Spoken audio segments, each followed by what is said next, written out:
Imagine descobrir que um país conseguiu aquilo que o resto do mundo ainda trata como um experimento de laboratório: colocar computação quântica fotônica dentro de um data center real. E não estamos falando de leve vantagem. Estamos falando de um salto que alguns engenheiros descreveram como matematicamente desconfortável, superando GPUs convencionais em até 1000 vezes em tarefas específicas de IA. A parte mais desconcertante é que isso não veio de uma Big Tech americana, mas de uma equipe chinesa que já está fabricando os chips em escala piloto. Só que existe um ponto que ninguém tocou. Por que essa tecnologia apareceu agora e por que de forma tão silenciosa? O que exatamente esse chip permite que não deveria ser possível? O chip que não deveria existir. A primeira pista de que algo estava errado apareceu quando engenheiros chineses relataram uma anomalia curiosa. Uma nova placa instalada para testes começou a executar cálculos que normalmente exigiriam clusters inteiros de GPUs da NVIDIA.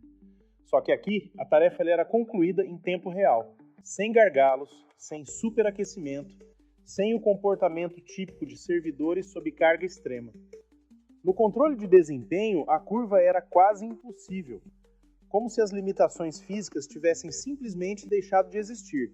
Alguns descreveram o comportamento como uma máquina, que parecia antecipar onde cada pacote de dados deveria estar antes mesmo de ser solicitado.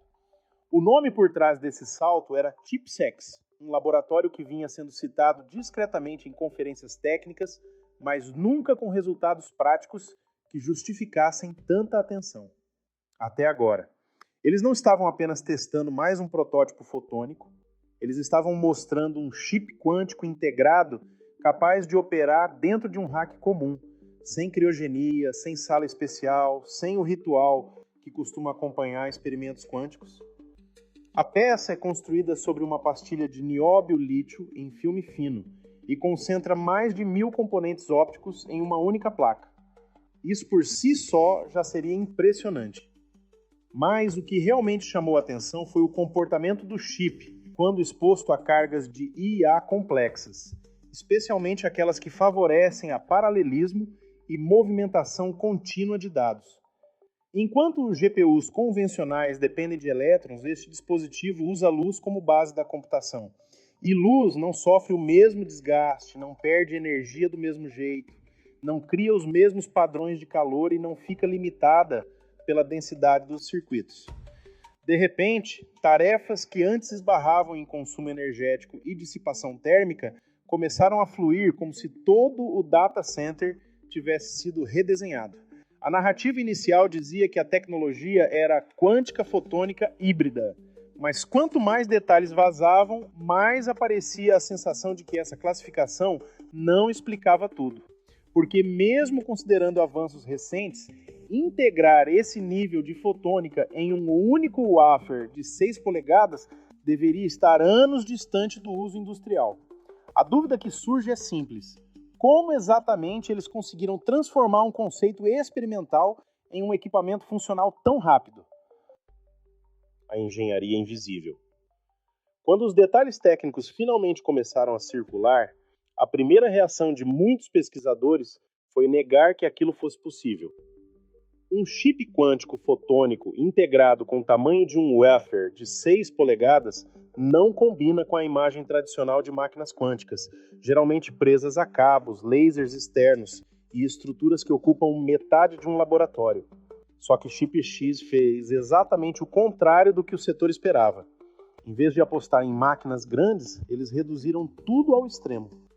A arquitetura foi construída sobre uma fina camada de nióbio-lítio, um material que vem se tornando o favorito de quem trabalha com fotônica de alto desempenho.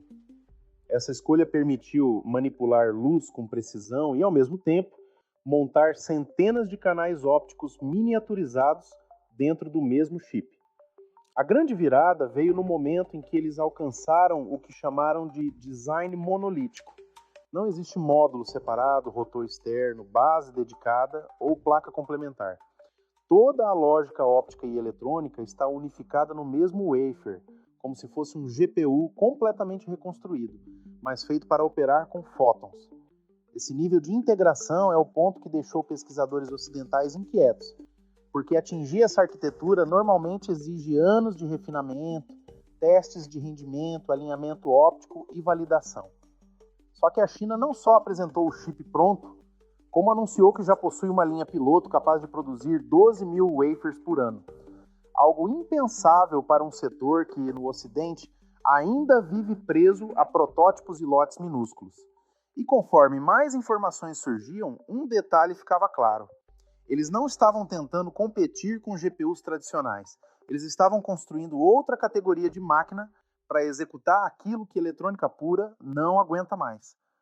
Mas o que deixou especialistas ainda mais desconfortáveis não foram os números de produção, foi o tempo absurdo de integração.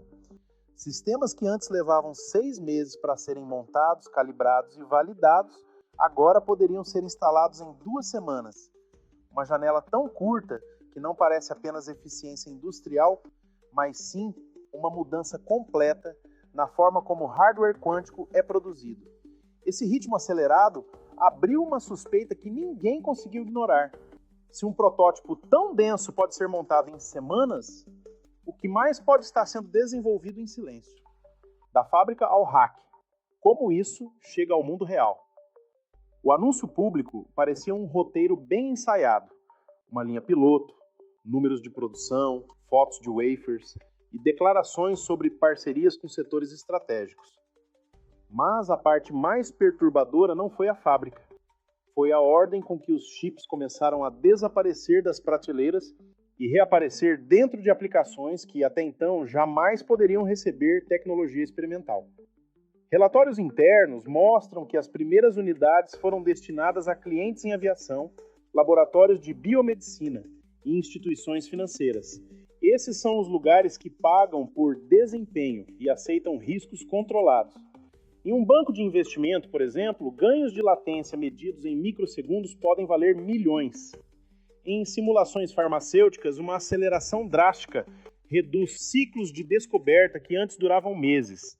Quando uma peça de hardware promete isso, as portas se abrem rápido. A integração, segundo quem trabalhou no teste, foi estranhamente direta. Não houve necessidade de salas refrigeradas especiais, pessoal de calibração por semanas ou protocolos de segurança quase religiosos. O chip foi encaixado em racks padrão e conectado a sistemas clássicos por uma camada de coempacotamento que coloca óptica e eletrônica lado a lado. Resultado: latência menor, ruído reduzido, comunicação quase instantânea entre módulos. Mesmo assim, os engenheiros não eram unânimes. Alguns relataram modos de falha pouco compreendidos que apareciam só após semanas de operação contínua.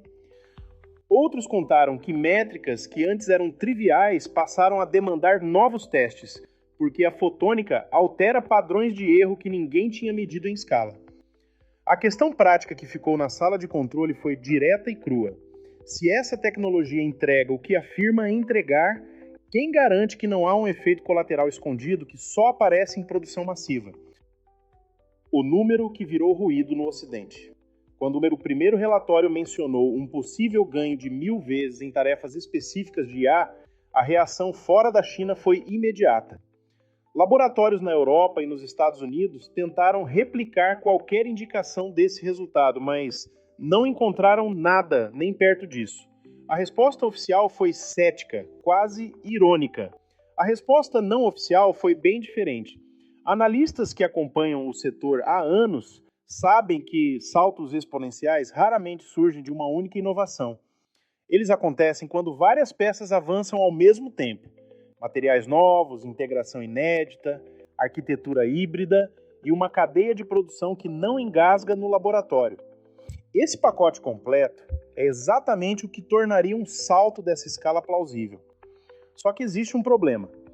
No Ocidente, os chips fotônicos avançados ainda estão presos a plataformas menores, geralmente limitadas a 4 polegadas e com rendimentos inconsistentes. Empresas como Smart Photonics e Sequantum trabalham com tecnologias promissoras, mas ainda enfrentam longas filas, baixa capacidade produtiva e desafios na integridade óptica. E aqui surge a contradição.